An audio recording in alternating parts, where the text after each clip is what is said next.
ಸೀಗಡಿ ತಿನ್ನಲು ಬಲು ರುಚಿ. ಅಷ್ಟೇ ಅಲ್ಲ, ಇದರಲ್ಲಿ ಅನೇಕ ಪೋಷಕಾಂಶಗಳು ಇರುವುದರಿಂದ ಮನುಷ್ಯನ ಆರೋಗ್ಯಕ್ಕೆ ಸಾಕಷ್ಟು ಲಾಭಗಳಿವೆ. ಸೀಗಡಿ ತಿಂದರೆ ನಾನಾ ಕಾಯಿಲೆಗಳಿಂದಲೂ ಮುಕ್ತಿ ಪಡೆಯಬಹುದು. ಅದು ಹೇಗೆ ಅಂತ ತಿಳಿಯೋಣ. ಕೊಲೆಸ್ಟ್ರಾಲ್ ಕಡಿಮೆ. ಸೀಗಡಿಯಲ್ಲಿ ಕೊಬ್ಬಿನಾಂಶ 1.75 ಗ್ರಾಂನಷ್ಟು ಇರುತ್ತೆ. ಅಲ್ಲದೆ ಸೀಗಡಿ ದೇಹಕ್ಕೆ ಸೇರುವ ಕೆಟ್ಟ ಕೊಲೆಸ್ಟ್ರಾಲ್ನ ಕಡಿಮೆ ಮಾಡುತ್ತೆ. ಇದರಲ್ಲಿರುವ 20 ರಿಂದ 24 ಗ್ರಾಂ ಪ್ರೋಟೀನ್ ಮತ್ತು 100 ಗ್ರಾಂ ಖನಿಜಯುಕ್ತ ಕೊಲೆಸ್ಟ್ರಾಲ್ ಸಮಸ್ಯೆ ನಿವಾರಣೆ ಮಾಡುತ್ತೆ. ಹೃದಯದ ಆರೋಗ್ಯ ಕಾಪಾಡುತ್ತೆ.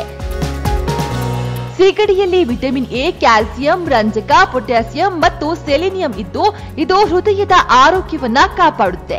ದೇಹದಲ್ಲಿ ಸರಾಗವಾಗಿ ರಕ್ತ ಸಂಚಲನಕ್ಕೆ ಅನುವು ಮಾಡುತ್ತೆ. ಕ್ಯಾನ್ಸರ್ ಅಪಾಯ ಕಡಿಮೆ. ಸೀಗಡಿಯಲ್ಲಿ ಹೆಚ್ಚಿನ ಪ್ರಮಾಣದಲ್ಲಿ ಸೆಲೆನಿಯಂ ಅಂಶ ಇರೋದ್ರಿಂದ ಇದನ್ನ ಸೇವಿಸುವವರು ಕ್ಯಾನ್ಸರ್ಗೆ ತುತ್ತಾಗುವ ಸಾಧ್ಯತೆ ವಿರಳ. ಇದು ಕ್ಯಾನ್ಸರ್ ಕಣಗಳ ಉತ್ಪತ್ತಿಯನ್ನ ತಡೆದು ಕ್ಯಾನ್ಸರ್ನಿಂದ ದೂರವಿರುವಂತೆ ಮಾಡುತ್ತೆ. ಮೆದುಳು ಚುರುಕಾಗುತ್ತೆ.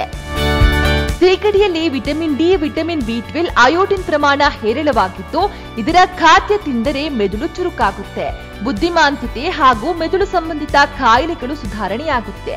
ಚಿಕ್ಕ ಮಕ್ಕಳ ಮೆದುಳಿನ ಬೆಳವಣಿಗೆಗೆ ಈ ಆಹಾರ ಉತ್ತಮವಾಗಿದೆ. ದೃಷ್ಟಿ ಮತ್ತು ಕಣ್ಣಿನ ಆರೋಗ್ಯ. ಸೀಗಡಿ ದೃಷ್ಟಿ ಮತ್ತು ಕಣ್ಣಿನ ಆರೋಗ್ಯವನ್ನ ಸುಧಾರಿಸಲು ಸಹಾಯ ಮಾಡುತ್ತೆ. ಇದಲ್ಲದೆ ಸೀಗಡಿ ಸೇವನೆಯಿಂದ ಹಲವಾರು ಉಪಯೋಗಗಳಿವೆ.